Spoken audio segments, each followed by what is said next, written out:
আজকের আমাদের বাড়ি তৈরি হবে কালমাছ মাছের ওল দিয়ে আলু দিয়ে তরকারি। কিভাবে করি দেখতে থাকো। মাছটা নুন দিয়ে ভালো করে ম্যারিনেট করে নেবো। নুন হলুদ এবারে ভালো করে মিশিয়ে নেবো। কড়াইটা গরম হয়ে গেছে, এবারে তেল দিয়ে দেবো। তেলটা গরম হয়ে গেছে, এবারে মাছটা ভেজে নেবো লাল লাল করে। মাছগুলো লাল লাল করে ভাজা হয়ে গেছে, এবারে তুলে নেবো।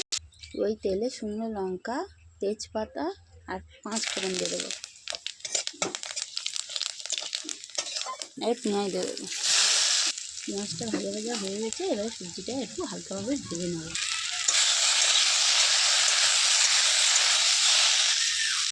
ভালো করে ভাজা ভাজা হয়ে গেছে, এবারে নুন দিয়ে দেবো। পরিমাণ মতো নুন, হলুদ গুঁড়ো, লঙ্কার গুঁড়ো ভালো করে কষে নেবো যাতে মশলাটা আলুর সাথে লেগে যায়।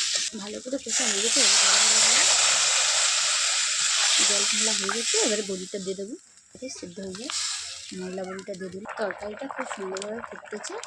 এবার হচ্ছে মাছটা দিয়ে দেবো।